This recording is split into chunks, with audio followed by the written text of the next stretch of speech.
အားလုံးပဲမင်္ဂလာပါဒါကတော့ဦးနိုင်တို့မိသားစုနဲ့ဆရာသမားရန်ကုန်ကြွတော့ပြန်ပြီးပုတ်ပေါက်ပြန်ကြွမယ်ဆိုလို့ပြန်ပို့ရမှတ်တမ်းလေးပါဒါတော့ပိုက်လို့ဦးညို့ဝင်းမောင်းနေတာဖြစ်ပါတယ်ခုနကတော့ဦးနိုင်ပါအဲ့မှာတစ်ဖြတ်ရက်တယ်ဆရာသမားမှာဒူးဝင်းသီးဝယ်မယ်တဲ့မင်းသမီးတို့အဲ့မှာဒူးဝင်းသီးဝယ်မယ်ကျွန်တော်ဘာညာရိုက်တာရိုက်တော့နောက်ဝိုင်းထိုင်လာပြီးတော့ဟိုရိုက်ဒီရိုက်ရှောက်ရိုက်တာအဲ့မှာသွားရင်လည်းဒါမိတ်ထီလာပြီးတော့လမ်းခွဲဝင်လာပြီးမှမမကြီးကတော့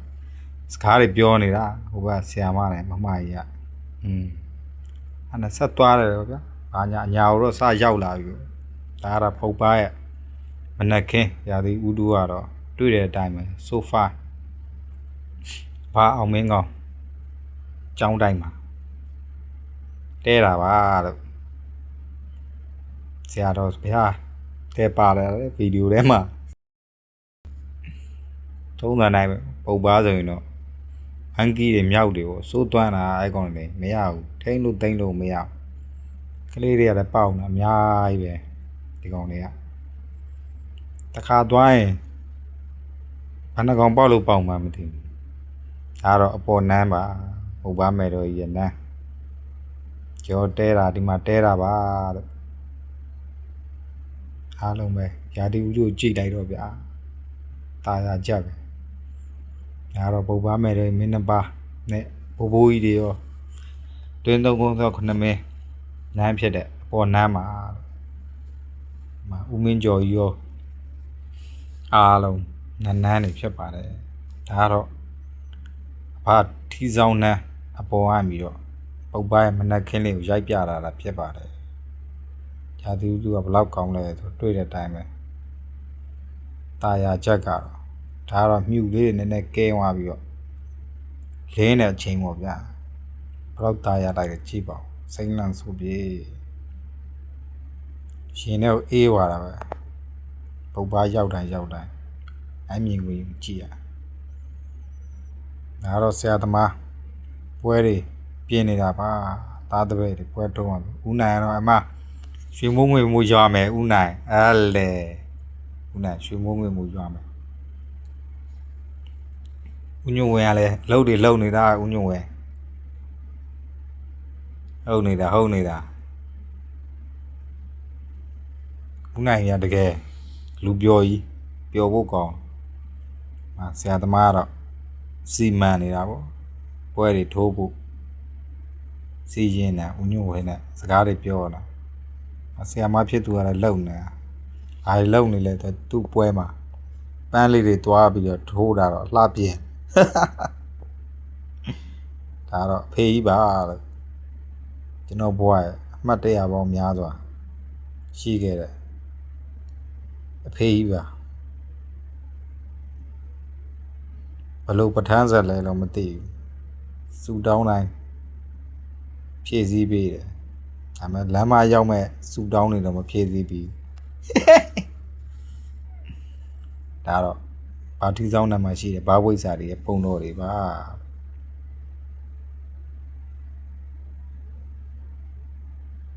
အော်ဆရာသမားထမင်းကျွေးတာကျွန်တော်တို့ကို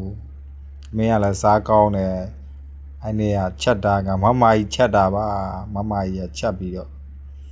ကျွေးတာဟိုမှာဆရာဖုံးကြီးလည်းပါတယ်ဆရာဖုံးကြီးကစားတော့မဆရာဖုံးကြီးဒါမမကြီးချက်တယ်ဟင်းမမကြီးဦးနိုင်ကလည်းစားနေပြီ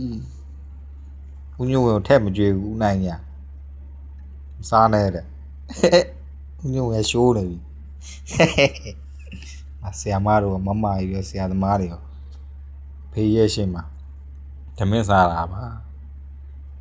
ဒါတော့ကျွန်တော်ရဲ့အောင်မြေဖြစ်တဲ့ရွှေမကြီးတော့မှာရောက်တိုင်းသွားပြီးတော့ကြော့တာပါဒါတော့ဘာပုံတော်တွေပါအရှိရတော့ပုံမှန်ထိုင်နေတာပုံတော်တော့ဘာကြောက်ဖားကြီးဖြစ်ပါတယ်ရွှေမကြီးတော့မှာရှိပါတယ်နော်ရောက်နေသွားကြပါဒါရွှေမကြီးတော့တွေကမြင်ဝဲမှာတော့ကိုထွေးဘာတွေထဲ့နေတယ်မသိဘူးနှိုက်နေတာ3မိမောက်မှု အဲ့ဒါကျွန်တော်တို့ပြန်တက်တာပေါ့ပါတီဆောင်နံအဲ့ချိန်မှာကိုထွေးရဒါတဲ့ရင်ငန်းကြောက်ပြာကိုတဲ့လိုက်ပို့ပေးမယ်တဲ့ဘာဒီပြောင်းလဲဝိုက်လဲဆိုတော့ပြမယ်ဆိုပြီးအဲ့ဒါကျွန်တော်တို့ခေါ်သွားတာအဲ့မှာကျွန်တော်တို့သွားမယ်ရင်ငန်းကြောက်ပြာကြည့်ပါဦးပုံပါဘလောက်တော့လှလဲ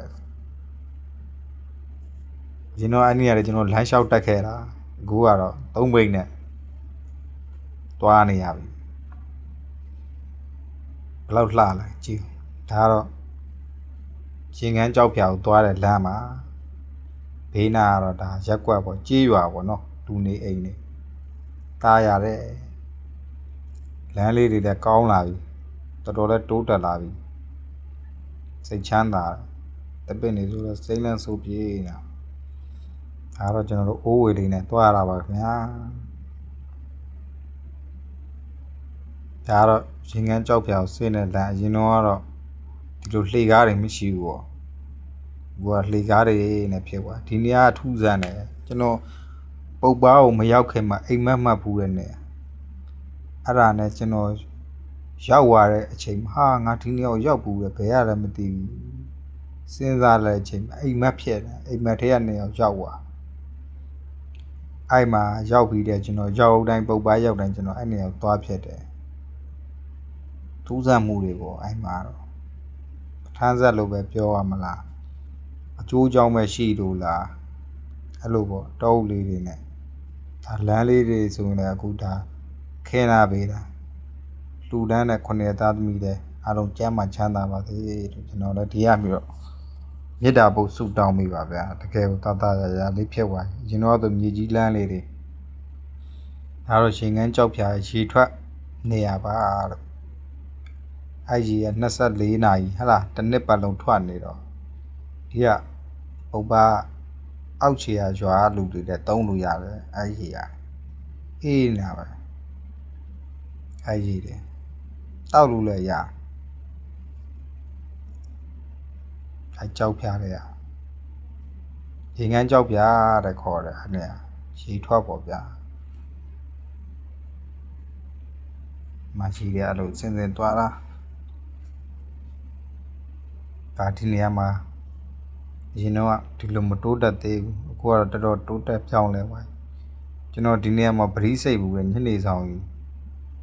ကျွန်တော်နဲ့ပါတဲ့လူတွေကကျွန်တော်ထားခဲ့တာကျွန်တော်မသိဘူးပရိစိတ်နဲ့နောက်ကချွတ်ချွတ်ချူချက်ဂူးခွက်ဆိုတဲ့အတိုင်းတွေကြားတော့လက်နဲ့မျက်လုံးကလည်းဖွင့်မကြည့်ရဘူးဘာတွေလဲပေါ့ကျွတ်သိမ်းမှုကြီးနေရထားတာချီလူတန်းတွေလည်းကြားဘောင်းဆုံးပဲဒါတော့မြောက်စာကျွေးတာပုတ်ပါရောက်တော့မြောက်စာကျွေးဒီကောင်လည်းမနိုင်ဘူးမှကိုထွေးဖို့တော့တက်ပြီးတော့မှဆွဲလူတော့မှကိုထွေးတိုင်းကွက်တွေပြမယ်ကွက်တွေလာလိုက်မကြည့်နဲ့ကိုထွေးကြီးကမှပြစ်ကျွေးလည်းမနိုင်ဘူးအဲ့ကောင်တွေဟောတော်ဆိုးတယ်ကောင်တွေမှကိုထွေးတောင်ကာတာကိုထွေးပေါ်တက်မှာအဲ့ကောင်တွေလွယ်ဘူးဒီကောင်တွေအဲ့ကြောင့်သူတို့ပဲရှောင်နေရအတင်းကိုဆွဲပြီးတော့လူတာဒီကောင်နဲ့လူလည်းမကြောက်တော့ဒီကောင်လည်းအားနဲ့ပြီးတော့မမကြီးကပွဲထိုးမယ်ပွဲလူမယ်ဆိုပြီးပုံပါမယ်တော့မင်းနှစ်ပါးပွဲသွားလူတာပါဆရာမနဲ့ကျွန်တော်တို့ဗီဒီယိုဟိုရိုက်ဒီရိုက်ပေါ့ဗျာစူတောင်းတဲ့ထိတ်ထန်နေအောင်ကြပါသေးမမကြီးအောင်ပါသေးမမကြီးအောင်ပါသေးမမကြီးအောင်ပါသေးဟဲ့လေမမကြီးထိတ်ထန်စူတောင်းနေတာမမကြီးစူတောင်းနေပြေးပါသေးဦးနိုင်ကြောက်လာဦးနိုင်နဲ့ဂါရဝပြုတ်တယ်ဦးနိုင်ဂါရဝပြုတ်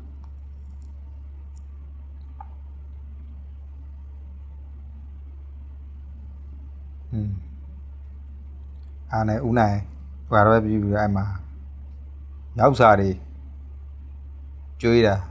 မြောက်တည်းတွေ့တဲ့အတိုင်းပဲမရဘူးအဲ့မှာအောင်ပါစီဆရာတော်နဲ့တွေ့တာလူနကားတွေထူးခြားနေလို့မြဲပြောတာအောင်ပါစီဆရာတော်အဲ့နဲ့ညနေဆောင်တော့ Royal View Point ကိုသွားမယ်ဆိုပြီးတော့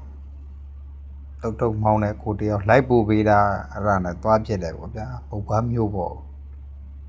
ဒါတော့အဲ့သွားတဲ့လမ်းကြောင်းပေါ့တော်တော်လေးတော့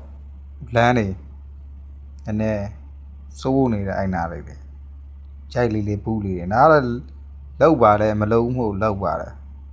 လောက်လိုက်ပြန်ဖြစ်လိုက်လောက်လိုက်ပြန်ဖြစ်လိုက်နဲ့ဖြစ်နေ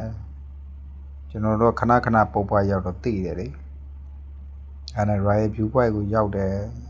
ဘယ်လောက်တောင်လှလိုက်တယ်ပုပ်ပွားစိမ့်လန်းဆိုပြေးစိတ်တွေမွန်းကျက်နေပြီဆိုပုပ်ပွားကိုသွားတယ်စိတ်တွေပန်းပြေးပြီးတော့အေးချမ်းနေပုပ်ပွားစိမ့်လန်းဆိုပြေးကြည့်ပါဦးဗျာတောင်မကြီးဘယ်လောက်လှလိုက်မြူတူစားဟန်အေးချမ်းရမ်းလှတာပုပ်ပွားအညာရဲ့ Oasis လို့တင်စားတယ်အဲ့ဒါတော့ကင်မရာမကောင်းလို့ဟိုးမှတက်တိုင်ထွက်နေဗျာလှလိုက်တာကျွန်တော်ရဲ့ဖုန်းကင်မရာဒါကောင်းခင်ကျွန်တော်အဲ့ဒါကြီးကိုဆွဲပြီးရိုက်ခဲ့ရမှာကျော်လိုက်ဗျာတယောက်တည်းပေါ့ဘာညာစတိုင်ပေးပဲထုတ်ပြီးတော့တောင်ကလပ်ကိုတွားကြည့်တယ် Royal View Point အပေါ်ကမျှော်စင်ရပြီးတော့ကျွန်တော်ကြည့်ဘာညာဘယ်ညာပေါ့ဗျာစတိုင်နေပါထုတ်ပြီးတော့ချောက်ကြည့်ရအောင်